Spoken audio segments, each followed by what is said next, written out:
Hello and welcome to Entrepreneur Series with me, Elizabeth Gitao. If you're new to this channel, please make sure you subscribe, like, leave a comment and let us know what you think.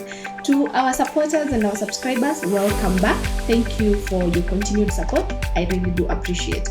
So we continue with our story, but before that, I still want to share some things that you should do when you're starting your business at the initial stages. And two things that really form a foundation for your business, and two things that you can always fall back onto to give you guidance, especially when you're at crossroads. And one thing that you really need to keep doing from the time you start your business to the time you scale your business, grow your business, and achieve success in your business. So two things. Two things that form the foundation. One, identify the values and principles that are going to guide your business. During your business, as you're running your business, as you're doing business, there are times that you get tested and that your values are tested. And it's always good to have that value that you can always say, okay, if this is not in line with my values, then I will not go down that route. And you can be able to even say no when you are required to do something that is against your values. For me, it was a subconscious thing because I always told the truth, and for me, the value that I really feel I shouldn't compromise on in my business is honesty, because I believe that the truth always sets you free. And the values that you have can also be informed by the industry that you are in. What exactly are the customers and people that you're dealing with asking for most? Because these values are rare in the industries that we work in. So ask yourself, what is this that my customers really want? And I realized that in our industry, our customers really value someone who is honest. Honesty is a value that is very rare. So for me, it's honesty. I love professionalism. I love putting my customers first and always concerned about their satisfaction, how they feel about my service, and them being satisfied by the service that we offer them. So identify the values and principles that are going to guide your business. Number two, have an operating system or a system of operations that is going to guide your business. For example, when a customer calls, what is the customer journey from the time they call to the time they get their service? So have those systems in place, because sometimes a customer calls you, and because you don't really know what to ask from them, you find yourself in a situation whereby they're making demands and you don't know whether to say no or yes. But when you have a system, like a customer calls, once they call and they confirm that that product is available, they make a certain deposit. Once they make a deposit, then we go to the processing of that order, then we do the delivery and they pay the balance. So have that system of operations. Have your policies down. Like, what is my refund policy? What is the return policy? What happens if X and Y, Z happens? And this is something that you continue to build as you go on in your business. Have your minimum non-negotiables. You know, sometimes you find yourself, umepeana your effort, your time, like I tell you in this episode, and everything, and then you don't get paid. This is because you don't have a system of operations that you communicate to your customers. And when you find that they are not ready to abide by your processes and procedures, then you're able to tell them, no, that's not how we operate. That's not how we do business. So you're able to tell them no in a very kind and respectful way. And if they really value your business, then they are going to respect your systems and your procedures. Thirdly, it's one thing that you need to do from the start of your business to the end, to the time that you will do this business. Never ever stop learning. Never ever stop improving your skills. Never ever stop improving yourself. Always learn something new. And the reason as to why we really have to keep learning is because you may be in an industry that is growing very fast. The person that started this business is not the same person that is going to take the business to the next level. You need to improve yourself. And this is because we have seen scenarios whereby as the founder of my business, as the one who started this business, a time will come when I'll need to hire people and delegate. So I'll not be involved in the day-to-day operations. So if I have not grown and matured and improved my leadership skills, because I'll be expected to take a leadership role in my business. So if I have not grown my leadership skills, then I'll not be able to guide my business accordingly. So you will find that I may hire some people who will even do the business better than I'm doing, and I'm not able to guide them because I will find them as a competition. So I'll start micromanaging my employees. But if I have grown myself to a level that I know, I'll bring in people who are experts. But I also am the founder and the CEO of my business. So I need to have leadership skills that can identify a skill or a person who is working really well and who can take my business to the next level and give them the freedom to work. This can only happen if you have really matured and you've really worked on your leadership skills. So never ever stop learning. And don't let yourself get carried away with I am the CEO. Get those skills and always improve yourself. So those three things, I feel the two things I talked about are going to form the foundation of your business. So when you're at crossroads, when you need to say no, you already go back to your values, you already go to your operations. Are they in line with my principles? Are they in line with my processes, in my procedures? Then I can say yes. If they are not, then I can say no. How am I growing myself and positioning myself to lead my company or my business once it grows? Make sure you invest in yourself and ensure you learn something every single day. So back to our story. I have bought this business at Adams, this small office, and the lady has gone. But before I tell you now what proceeded, I want to just share a very short story that will relate to what I have just shared. Now, this lady really wanted to prove to me that she has business and business is always there, because I shared with her that I'm having a challenge getting the ladies, and I'm also having a challenge getting clients that are paying above. I think that time I was getting people who are paying up to 7,000, and I wanted people who can pay my candidates more than 7,000. So she tells me I have a client who is paying 8,000, and I was excited. 8,000. Now I'm getting that client. The salaries have increased. So she gave me this client, and this was like the day that I had gone and we had finalized the writing of the check. And she gave me a lady to match with her.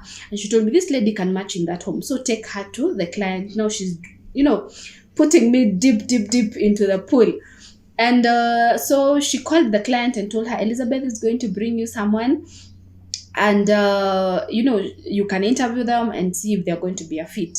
So she talked to the client, and we go to the place we were supposed to meet the client, I think at around 1 p.m. And when we got, it was at Westlands, near Sarit. There's a bridge. I think there's a church there. I don't know whether it's called St. Mark's, that is EK Church. So there's a bridge. So we got to that bridge and we called the lady. The lady did not respond to our call. So I called the lady who sold me the business, and I told her, we have gotten to where you told us, and the client is not picking up our calls. So she tells me, let me talk to her. And so we are expecting her to call the lady. And I don't know whether they talked, but the next time I was calling her, she was not responding to my calls. So I called this other lady 1 time, 2 times, 3 times, 4, 5, 6, 8 good times, and she never responded to my calls. And it was now getting late because we got gotten there at around 1, and now it's 4. Can you imagine the patience? It's 4. So I told the lady that I had taken the domestic worker, let's go back. Once they're ready, they're going to call us, because now I can't be able to reach them on phone. So I went back. And now the lady called me and tells me, no, now the lady who sold me the business, no, she didn't see your calls. I'm like, you didn't see 1, 2, 3, 8 missed calls. Like, seriously, that was an outright lie. So she came, we confirmed the number, and it was actually the number that she gave me. And I was like, no, I called this lady all these times and she never picked my call. But at this time, I don't have the values, I don't have my systems of operation. So I'm told go, and I go. So the lady again calls and tells me, the lady has said she really needs someone. Mpeleke mtu, and she connects me with another domestic worker, and I take to the lady. We agree we are going to meet. I don't remember this time we were meeting at what time, but we got at the time that we were supposed to meet, but she came 2 hours later. Na saizo, when we were at that bridge, her house, I came to learn, was just a few meters from where we were standing, just near Safaricom Sarit. You know where that road is? That's where she stayed. So she comes, and they did agree with this lady, and I understood because they were both were extremes in their religion. So I felt like they couldn't really match. And so I went back with my lady. And we agreed that I'm going to bring her another candidate. Now, this time round, I bring her a candidate that I had vetted myself. She was really, really good. Actually, that lady, penye nilimpeleka eventually, this is like her 4th year. So we met. We were to meet. And actually, this time around, she also came late, like 2 hours later than the time that. And I was also very patient. So she comes and she interviews the lady, and they agree, and everything was just clicking. All those, those things that she was looking for, she was the right candidate. And she told me, come on this day at around 4 p.m. and now I can take the lady, and then we can do the signing of contracts and payment. This is now where I want to tell you how you can get people or clients who don't value your time and don't value your efforts. They just take you for granted, literally, because this client took advantage of, I don't know whether it's because I was new or that's how she handles things. I really have never understood what was her problem. So we went at 4. She was not in the house. Actually, I'm a very good timekeeper. So we were there at around 3:40 thereabout. So she came from wherever she was. So this time around, we had known where the gate is. So we are standing at the gate. She comes and with her car and tells me, wacha niende ni release mwenye ako kwa nyumba, then you can come. And we were like, okay, fine. Because she didn't give us much of a choice. So she got in. Tuko kwa gate, ameingia kwa nyumba. So when standing outside the gate, it was like 30 minutes later. I'm like, kwani she's not releasing and calling us. So I call her. She tells me, ngoja kidogo nimrelease. And so I was like, okay, fine. We wait for another 30 minutes. This is now 5. I call, she doesn't pick. I send a text, can we leave or can we come in? Can we ask the soldier to let us in? Blah, blah. No response, nothing. I call, nothing. 6 p.m. So I'm here with my lady and I'm thinking, gosh, do I tell this lady to go back home? This client is not hiring. So tunaendelea tu kuchapa story. Now at the gate, the askaris, the day askaris were leaving and the night ones were, the shifts. So the night askaris notices that these people are still at the gate. So he comes and asks us, mnataka nini? And the day askari was like, aya, hawa niliwana na mama wa nyumba fulani. Kwani hamjaingia? We are like, we are calling her and she's not responding and we are now confused. So the day askari, I think, calls the house. I think the number that was at the gate was the husband's. And what I realized is there was a chance that he had not told the husband that kuna watu wameacha kwa gate, because the husband was like, oh, kuna watu wamekuja kutembea, waambie waingie. So we are allowed in, and this time is around 6:30 kielekea 7. We get to the house and the lady kneels down and she's like, I'm really, really sorry. And at that moment I was like, what do you mean you're sorry? You left us at the gate and we have waited for 3 hours and you can't tell me you're sorry. So this lady, after kneeling down, I'm like, okay, let's get over with it. So I remove my form and I'm ready to sign. Sorry. I'm ready to sign and her to, pay me, niende nyumbani nimwachie msichana. So she tells me, apana, even that contract, we don't have to sign right now. Send me via email. I don't know what I'm going to pay you. I'm like, guy, you're going to pay me. I will leave without my money. So eventually what she does is she tells me, I'll send you via email and I'll send you your money via M-Pesa. And because it was late, I didn't have time to even argue. So I went back home. Let me tell you, 1 day, 2 days, 1 week, 3 weeks, that lady was not gonna pay me and she never paid me.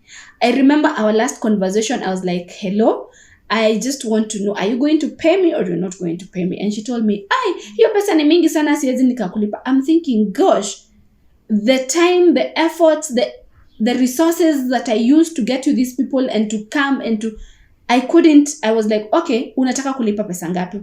She told me, I can only pay you 500. 500 was like like, because I was charging her, I think 3,000. She's telling me she's going to pay me 500. So I was like, okay, fine, send me that 500. At this point, I'm like, okay, send the 500 and just recover my airtime and my, my fare kidogo, and then I can call it done. To this day, I have never been paid my 500, leave alone the 3,000. So good people, if I had systems, if I had my minimum non-negotiables, like you have to pay this money for me to come, or you have to do this. Secondly, I should have seen the signs, because if someone shows you who they are the first time, probably that's who they are.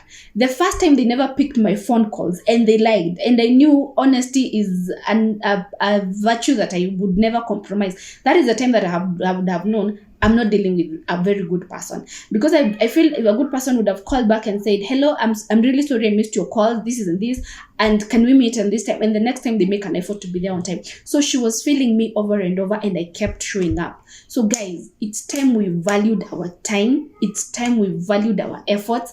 And anyone who is taking advantage of that, let us give them no room, because the moment you give them a room, wataingia na kichwa na mwili yote, and they'll take advantage of us. So we are in business to make money, but we should not be punished for being in business, because that one was like punishment. So I hope you're not going to get overwhelmed and get into business and compromise on your, policies and your procedures and your values and your virtues.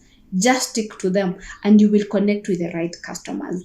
So now, after this whole scenario, this lady, now the one who sold the business, was not picking my calls, and she never really helped me recover the money. Yet she had said, this is a client that I have served and that we're good friends.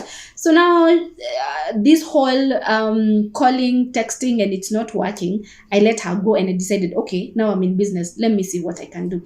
So we are in the month of November. Now we have lost touch with this lady, and now I'm trying to figure it all out by myself. There were ladies who were passing by the office, and one of them, her name is Goretti, was really bubbly. She would talk. So they kept coming. Goretti was looking for a day job, and day jobs were not very easy to come about. So she would just pass by, say hi. She used to call me Nyarokuyu. She's Luo, so she's like, Nyarokuyu, unafanya biashara. So as we were talking with Goretti, I kept telling her the challenges that I'm going through, and one of them was getting ladies. And she told me, and now one day she came and told me, na unajua nini Nyarokuyu? Kuna msichana anatafuta kazi ya ofisi, na wewe unaweza mpea kazi. At this point, I'm like, by the way, if I get someone who can do all this, because now it's becoming really hard, it would really work. And this is the first mistake of hiring that I made. And we will talk about hiring probably in the next video. So I got connected to this lady, and I was like, hello, my name is Fulani. I was given your number. I was told that you're looking for a job. She was like, yeah, I'm working, but I want to. Okay, I'm like, why are you quitting? Let us talk another day. I think she was in the office. So she got home and she called me and she told me, I'm making a lot of money, but I'm not getting paid in good time. I'm not earning. I'm making money, but myself, I'm not getting the money. In the delay in salaries, I'm not, those stories that you buy them, and that is a huge mistake, because I hired her. Okay, what I did is I visited her, and she was like, by the way, kazi kona pesa, and true to it, but then she showed me some books for accounts, and you could see, I think the minimum they were making was 80,000 in a month. And I was like, wow, so you mean you can make all this money? And she was like, yes, hire me. And she really convinced me. So I was like, how much are you being paid? And she was like, 20,000. Like, I can't afford to pay you 20. I'm still a startup. I can't. So she was like, okay, 15 can do. And she was very excited. I later came to learn that she was not even being paid the 20. She was being paid less than 15, actually, probably half. So she comes, and here we are with a new person who has told me what they are doing. And she has convinced me that we're going to make this money. But in the next 3 months, they were tough months. Not because we were not doing business, but because our value systems were not in this synchronized. Like, her value systems, my value systems, and the value systems of the place she was coming from were not really going well. So even after 3 months, we could not really, proceed. I could not really proceed with her. But let me tell you what exactly transpired in the 3 months as I was working with her. in our next video. Thank you so much for watching. This is the Entrepreneur Series, where we dream it, believe it, work it, and enjoy it. Thank you.